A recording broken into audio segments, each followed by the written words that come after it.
Gautam Adani and the Mukesh Ambani are two very known faces of the world because both of them are Indian industrialists and philanthropists. Mukesh Ambani is the chairman, managing director and the largest shareholder of the Reliance Industries Limited, a Fortune Global 500 company. And it is also the India's most valuable company by market value. Gautam Adani is the chairman and the founder of the Adani Group, an Ahmedabad-based multinational conglomerate in port development and operation in India and other countries around the world. They are also investing in the other countries. But in this topic, we will going to discuss Gautam Adani more because Gautam Adani, the Indian billionaire who turns a small commodities trading business into a conglomerate spanning ports, mines and the green energy, is now Asia's richest persons. Asia's richest persons according to the Bloomberg Billionaires Index. And he is also the 10th richest persons of the world according to this index too. His net worth reached $88.5 billion. In this billionaires index, the Mukesh Ambani slipped to the second position as Asia's richest. Now he is 11th richest persons of the world with net worth of $87.9 billion. With an almost $12 billion in his personal fortune, the Adani is the world's biggest wealth gainer of this year. But why? How they have earned the $12 billion? Because they have diversified their investment. Usually they invested in the energy, ports and the other sectors. Now they are investing in the renewable energy. They are also trying to get into the other sectors like the defense. That is why they have earned that much of wealth in these years. In 2020, the Adani bought a giant and untapped coal basin in west of the Queensland, Australia. That kickstarted one of the most controversial and political debate all over the world. Company also drew flank from some so-called climate activists that includes the Greta Thunberg. That is why Adani Group is now looking beyond the fossil fuel expansion. They are now trying to expand their investment into the energy. That is why they are getting into the renewable energy. Adani is now moving into the renewable energy, airports, data centers and the defense contracting. They are also trying to get into the defense manufacturing because the Indian government wants the Indian companies to get into the defense manufacturing, to give the Indian government the state of good weapon. The Indian Army, Indian Air Force and the Indian Navy wants to acquire the weapons from the Indian companies that will going to help the Indian businesses and the Indian economy. The Indian government is pushing the Indian companies to go for Make in India and Atmanirbhar Bharat program. And these Indian businessmen are helping India and its government to nation building and helping to meet country's long-term economic goal. The Adani's economic contribution in Indian economy is huge, as well as the Mukesh Ambani too. They are the part of the India's $5 trillion economic goal. The sectors in which the Adani Group is investing, those are capital intensive and the company has faced the very little difficulties in raising the funds to expand. Some of the Adani Group's listed stock have soared more than 600% in the past 2 years because of its push into the green energy. Their green energy push also helping India to meet the India's carbon net zero target by 2070. That our Prime Minister Narendra Modi promised to the world that the India will be a carbon net zero country by 2070 without the help of the West. So India is trying to achieve this goal and the Adani is helping Indian government to achieve this goal. While in 2020 was the Mukesh Ambani's year because his oil to petrochemicals conglomerate Reliance Industries Limited created the billions of dollars in wealth through a technology pivot that brought in Facebook and Google Inc. as the Jio investor. Jio is a communication service provider. They give the services to the mobile phones, for the talk time, for the net uses. And Facebook and the Google have investment in his Jio. That is why they have earned the billions of dollars in 2020. But since then, the pendulum has swung towards Adani Group. Both Indian billionaires who have built their empire on fossil fuels are now pushing ahead with green energy projects. They are now trying to get into the green energy projects. They are trying to get into the solar energy, wind energy, these kind of things. The Ambani has committed $10 billion over the next 3 years as a part of the large $76 billion spend plan in renewables. Adani has pleaded to invest a total of $70 billion by 2030 to help his group become world largest renewable energy producer. They have also installed that some of the biggest solar power plants in Gujarat and some of the other parts of the country. So India is trying to achieve its renewable energy goals. India is the torch bearer of the renewable energy, and these companies are helping the Indian government to achieve its goals. Especially Ambani is trying to diversify more to invest their capital in information technology. The Ambani is trying to get into the information technology more and the more. They are now planning to launch the 5G services for their Jio customers in this year or the next year.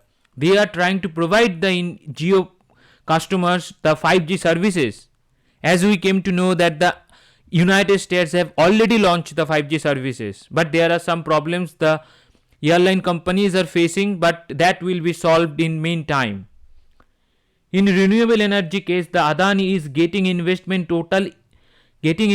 from Total AC and the Warburg Pincus LLC. They concluded their deal in 2021. These two companies have invested in the Adani renewables. The French oil giant Total AC agreed to buy 20% of Adani Green Energy in 2021 and 50% stake in Indian partners' portfolio of operating solar assets through a steep discount. The deal value was just $2.5 billion compared with the Adani Group's market capitalization of $20 billion at that time. The Adani was investing in airport businesses. Adani has gained control of the 7 airports and almost a quarter of the India's air traffic.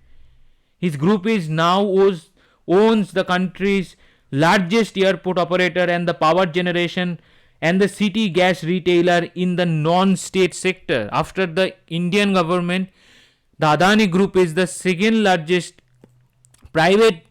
first largest private company who is controlling the Indian airports.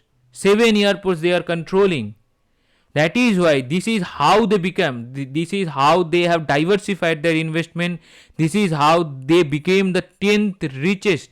The Adani himself make himself the 10th richest persons of the world and the richest persons of the Asia.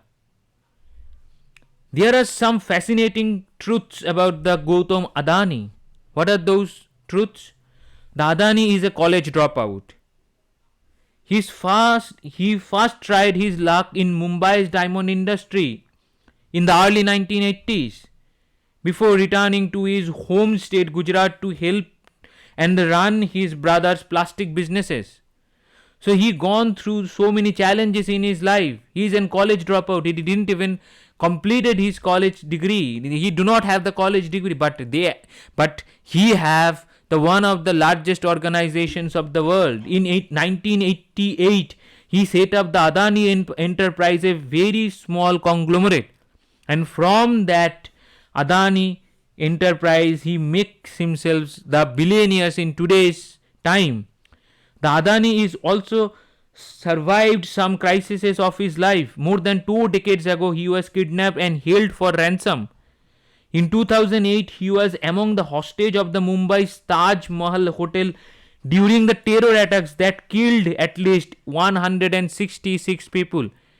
The Pakistan is a country who attacks the India by using the terrorisms, and in 2008 they also attacked the 3 places of Mumbai, and that cost India the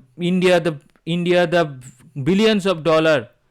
That cost India billions of dollars because the Indian government was trying to escape the people from that situations.